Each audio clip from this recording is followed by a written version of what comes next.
Yep, new music, new logo, depending on where you're listening, if it's YouTube or Spotify or whatever.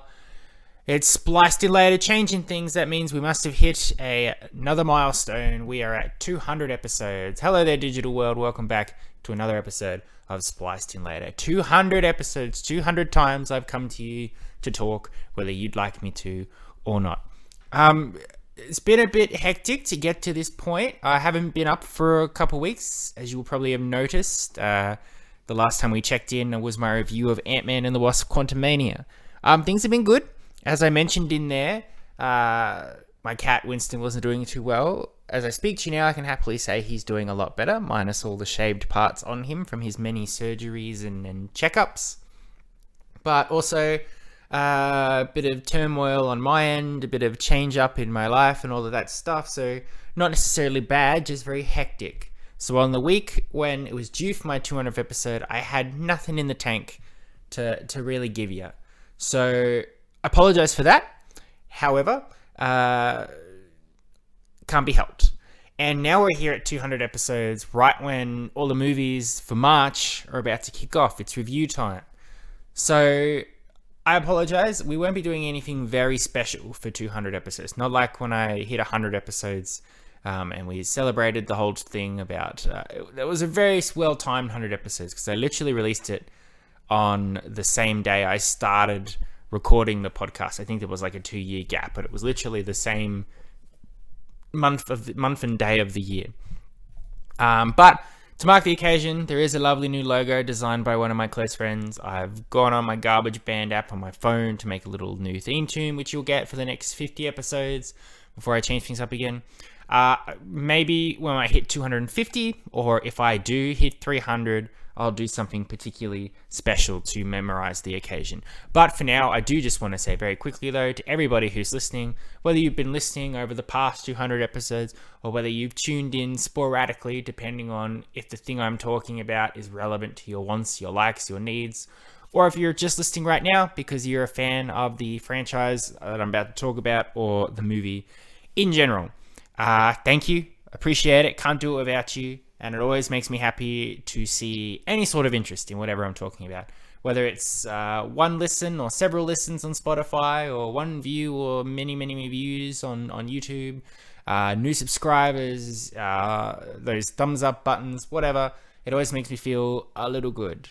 And as somebody who's not trying to make a living off this thing, it's literally just to make me smile. So appreciate that. Thank you all for sticking around, or thanks for tuning in if this is your very first one. Here's to another 200 more, maybe. We'll see how we go. Hopefully, as long as they keep releasing movies and I go see them, we should be all right. So to get right into it today, we're doing a review of the movie Creed 3. If you're a regular here on my podcast, on my channel, whatever, you'll know this is a big deal.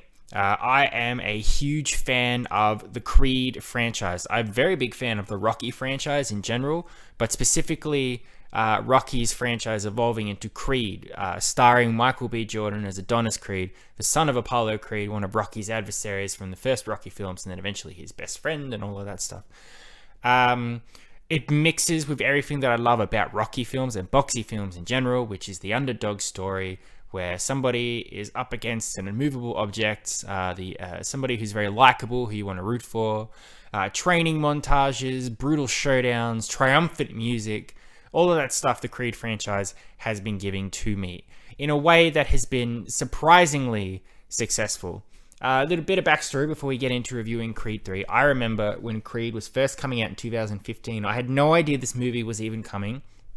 I saw a poster for it, which had Michael B. Jordan standing there and a very weirdly looking Sylvester Stallone standing behind him. It looked like a fan poster to me. It looked like someone had gone on MS Paint and gone, look at this movie starring Sylvester Stallone coming back as Rocky to train Apollo Creed's son in boxing. I'm like, that's not real. Or at the least, that's a fan film. Nothing's going to come of it. But no, it was a legit film being produced by MGM that Sylvester Stallone was indeed attached to. And then a trailer came out for it, and the trailer was it didn't resonate with me. It seemed very cheesy and silly. To be fair, the Rocky franchise has been very cheesy and silly in most places, so maybe that was par for the course. But I was like, oh no, this is probably going to be a bit of a disaster. And they're not putting a lot of advertising into it. It's not hugely all over the buzz in Hollywood and all of that stuff. But being somebody who likes to go and see every movie and every franchise I watch, regardless of whether I'm enjoying it or not, I decided to go and watch Creed. I could not get any of my friends to go with me except for one. I was absolutely blown away by Creed. I could not understand how this movie could be so good. Incredibly directed by Ryan Coogler. Incredible performances from Michael B. Jordan as the young Creed. I'd only seen him in a couple other movies before that point. He was in the disastrous Fantastic Four movie. He was my favorite part of Chronicle, and I think I'd seen him in an episode of House, but that was about it. But he nailed it as this young kid who doesn't want to live in the shadow of his father, but wants to make a career for himself and is angry at the world. And then Sylvester Stallone just crushing it, coming back to the Rocky role. Regardless of what you think of Sylvester Stallone as an actor, he's very good at playing Rocky Balboa, especially a happy-go-lucky Rocky who's always positive despite terrible shit happening to him constantly. In the Creed film, he steps into the role that Mickey and Apollo Creed had done for Rocky in the past. He trains Creed, he mentors him to make it big in the boxing. Creed very much followed the formula of the first Rocky, which wasn't necessarily whether Creed wins the final battle, but just that he goes the distance. And as I've said to people, most people with Rocky 1 and Rocky 2, your favorite depends on what you want out of a Rocky film. If you just want the go the distance story, you probably prefer Rocky 1. If you want to see Rocky triumph and defeat the enemy, then you like Rocky 2. And that's kind of the same for Creed 2. Creed 2 took that formula of Creed going up against Victor Drago, the son of Ivan Drago, played by Dolph Lundgren, who had killed Apollo Creed in the ring in Rocky 4. A very, very, very 80s, not great film. Made a ton of money, though, where Rocky literally almost brings down the Soviet Union single-handedly. It's a movie that shouldn't have worked. Taking the serious tone of Creed, but also being a follow-up to one of the most ridiculous Rocky films of all time. Again, incredible performances. Somehow worked in having Creed be beaten down by Victor Drago and then come back from the brink to pull himself up to be champion again, all while also fleshing out the character of Ivan Drago and his son and their whole relationship with Russia and their national identity and all of that stuff too. Creed 2 is a very triumphant film where Creed does take down the enemy. So if that's what you're looking for, that's what your favorite film is. I constantly fluctuate between the two, but I do tend to like Creed 2 more because as much as I can appreciate the value of a go-the-distance movie, I can't help it. I always cheer when the hero does indeed succeed at the end. And each film, during those final fights, the Rocky music would always come in those final bouts, and you just feel uplifted, and you're lifted out of your seat, ready to see the final fight go. So Creed, the franchise, the continuation of Rocky, has gone from this little unknown movie that no one really thought was going to be particularly good to one of the more anticipated films. The fact that Creed 3 was coming and people were counting down for it, they were excited for it. Everything they learned about it got everybody hyped. With one big thing on it, in that Rocky's story officially came to an end in Creed 2. So for Creed 3, Creed's on his own. He has no Rocky in his corner to support him in whatever's going on. Now, I don't know the exact reasons for how the decision came about. I understand it. I think it needs to progress in that fashion. I thought like it was Stallone's idea, but the recent stuff with Stallone on social media, where he seems to be lashing out at people who are continuing to make movies based on characters he's played or their universe, I don't know. He could be right. It's all rights issues and red tape and stuff, which makes Hollywood a nightmare of a place. But at the end of the day, Stallone is not in this film. There is no Rocky. It's Creed on his own. In this film, Creed has naturally progressed from being the young hothead boxer. He's been heavyweight champion for a very long time. He's moved on with his life to the point where he's now retired from boxing, and his career now is shaking it up with the big wigs, businessman style. Opening up his own gyms, teaching the next wave of boxers, making business deals, going to fancy parties dressed in suit, making media appearances. Pretty much where Rocky's career was headed if he hadn't completely got brain damage and his whole life went down the toilet, as that Rocky franchise sadly went. But coming back into Creed's life is Damian Anderson, played by Jonathan Majors. We learn in the film that Damian is an old childhood friend of Creeds. They were like brothers. Damien was the better boxer of the two. He was had an up and coming career. Creed was basically like his trainer. Well, not his trainer, but like his spit bucket carrier. Something went down though when they were kids, and as a result, Damien went to prison for a very, very, very long time. Now he's out. Originally, at first, he seems like he just wants to reconnect with Creed and rebond their friendship, but it's very clear that his ultimate goal really is to get back in the ring and become a champion boxer, which he never got the chance to do. Out of guilt, Creed obviously wants to help him out, but Damien's got some baggage. He's got some serious issues going on. He fights dirty. He's violent. Things go terribly. Everybody gets mad at each other. Creed has some issues with his family as well. His adopted mother, Apollo Creed's wife, issues communicating with his wife, Bianca, and raising his deaf daughter, Amara, to a point where, as you would expect, we are going to have a final boxing confrontation between Creed and Damien, the heavyweight champion of the world. I love this movie. We're 3 for 3 with Creed at the moment. Each movie has entertained me very much so. Of the 3, it is my least favorite, but just by a very small margin. And it's because this movie, to its credit, goes a different direction, and its themes it explores and the way it tells its story is of a different nature to the way the other Rocky films and the Creed films before that have done before, which is very stage setting, triumphant, taking down these boxes on the global stage where everybody's watching, and it's very important what the outcome of this fight is.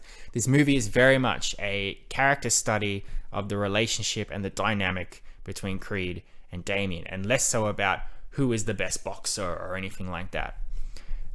That said, though, it being my least favorite of the Creed films does not mean it's bad by any means. It's awesome. The first 2 Creed films I give 5 stars on that Letterboxd app, so I guess in my rating system it's 10 out of 10.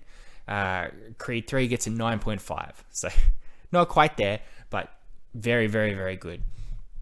Right off the bat, to get it out of the way, does this movie work without Rocky? Yes, it does. I think the movie has moved in the right direction in this regard. Rocky's story has come to an end. As much as these new Creed films have been about Creed, they've also really been about Rocky, and they're continuing Rocky's story. He's been mentoring Creed, but Rocky's presence has also been a very drawing factor of these movies. So, for Creed, if it's going to continue on as a franchise, if Michael B. Jordan's going to keep making these Creed films after this, Rocky has to step back. He has to move away from the limelight. Creed has to stand on his own. And I think the best way to do that is to rip the Band-Aid off completely, as they've done, and just not have Rocky in it. And he really is not in it. I think he's mentioned once or twice in the film in passing to his earlier bouts with Apollo Creed, but there's no pictures of him on the walls. There's no flashbacks to any of his fights. There's no talk about what Rocky is actually doing, whether he's been on the phone to Creed or anything like that. He's a non-part of this movie. And yes, you may spend the film going like, there are a couple scenes where I feel like Rocky should have showed up just out of his relationship with Creed. I feel like he should be there. For the most part, the movie is very successful in saying, we spawned from the Rocky franchise, but now Creed is its own thing, and Creed is going to continue in its own thing, which means we don't need Rocky anymore to be successful. You've fallen in love with the character of Creed by Michael B. Jordan. Now he's front and center. He's the sole person. We don't need Rocky, and you don't need Rocky. And they're right, absolutely. So if anyone's worried, oh, Rocky's not in it, it's not going to be as good, absolutely not. I think it's very smart and very wise he's not in it, and it's detriment to the film's success. What makes this film really, really good is the performances. Of course, Michael B. Jordan as Creed. His character has definitely evolved in the 8 years since the first Creed came out. As I said, he's gone from the young hothead boxer, evolved into a seasoned veteran. It's really upsetting, though, when everyone in the movie keeps calling him old man, because he's only a few years older than me. That's crazy that in sports, you're only really successful for like a small chunk of your life before you're called a has-been.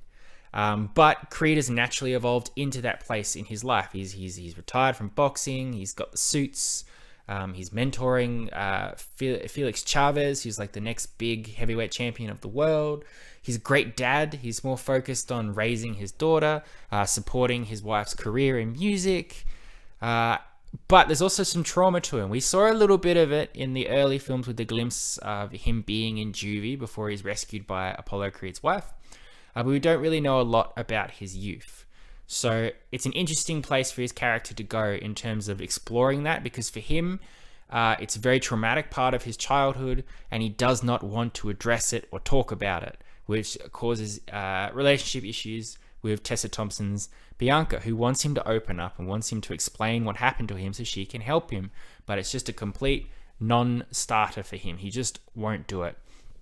The sense of guilt he has for his relationship with Damien and where Damien's life went and his as well, is very upsetting for him. He wants to help his friend, but he also has to accept that his friend comes from his life, part of his life that he does not want to be associated anymore. So he has to walk a fine line between helping him, but also not allowing him into his life, which is it's a crazy tightrope to walk. And I think it's very emotional for him. Michael B. Jordan pulls it off tremendously. But again, I feel like I'm repeating myself from 2 weeks ago, but a standout from this film is Jonathan Majors as the movie's villain. Yes, he was great as Kang, as the next big MCU, but he's also proven in this one, he's just good in general. Jonathan Majors is a fantastic actor. Damien is a unique, I wouldn't say villain, but opponent for the Rocky and Creed franchise. The previous opponents, the previous villains, have been all over the place, really. You had Apollo Creed in the beginning, who was an arrogant asshole, who eventually was taken down a peg, and then became Rocky's best friend. You've got Ivan Drago, who was literally in the beginning just a symbol for Soviet Union evil, but by Creed 2, they fleshed him out a bit and gave him a bit of a personality. I can barely remember who the Rocky 5 guy was, I don't really care. But from Rocky Balboa onwards, and even Creed and Creed 2, the people that the boxers have gone up against, they are opponents to beat, but there's never been a lot of character development necessarily. I suppose with Victor Drago, you got a lot of stuff about how Ivan Drago's loss to Rocky had affected their lives, but it was never really delved into that much. The big thing of that was how the Dragos had killed Creed and how that affected his son and all that stuff, whatever. Damien is the first one where you really get a sense of the tragedy in his life and his personal motivations. He's not just something that Creed needs to beat. He's a personal demon from Creed's past. He's something that Creed could have been if his life had gone a completely different direction. There's a sense of desperation in Damien that he's also the same age as Creed, so he's at a point where people would be saying your career in boxing is over, and it never really got started. So he's desperate just to make his mark, to get to a point where he was supposed to be before he went away in prison. And for a lot of the film, before he starts, well, not revealing his true intentions, but he starts really delving into a revenge plot, a real fuck you to Creed, that you understand where he's coming from in that regard, though. You feel for him a lot in the beginning, you understand his motivations, and it's only when he starts fighting dirty and starts taking cheap shots that you realize that there's a darkness to him that you can't necessarily support. But it's an incredibly imposing performance, a very captivating performance, much like Kang, and was wonderful. And again, the movie is so successful because of the dynamic between the two. The direction of this film, uniquely, it is directed by Michael B. Jordan, his directional debut. He absolutely kills it.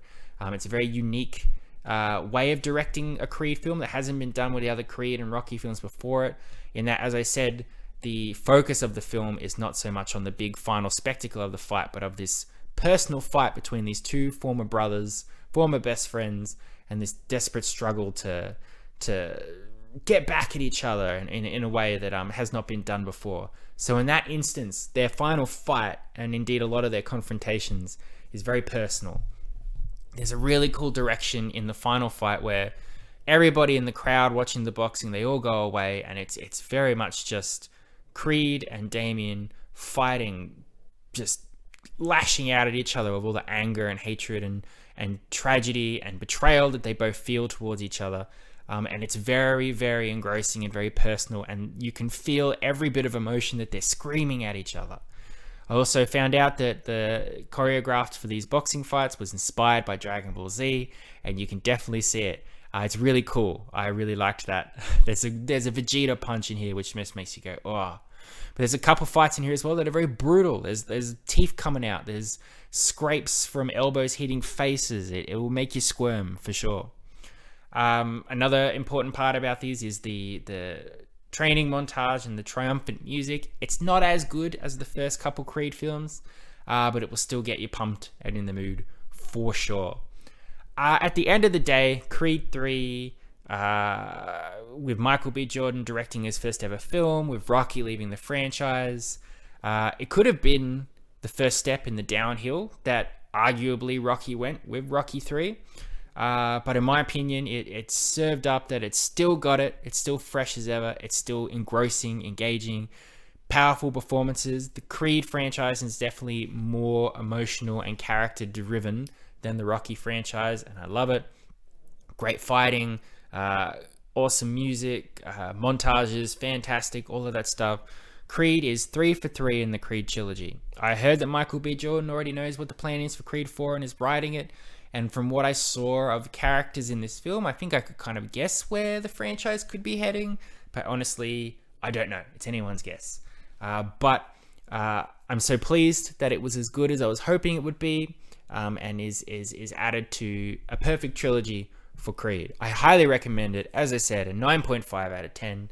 Definitely my favorite film of the year so far. Highly recommend everybody go and see it. If you're a fan of the Rocky franchise and you're worried that Rocky's not in it, you'll still enjoy it. If you're a fan specifically of the Creed franchise, you'll definitely enjoy it. And if you're looking for one of those uplifting underdog, motivationally charged, by the end of the film, you'll get up and say, I'm going down to the gym to become a boxer. This is the one for you. Definitely recommend it. Fantastic time. Well done. There you are for my 200 episode. I'm glad it was a really, really positive one. And once again, I thank you all for tuning in and listening to me. I had a ball with this one. I was sitting there watching the movie.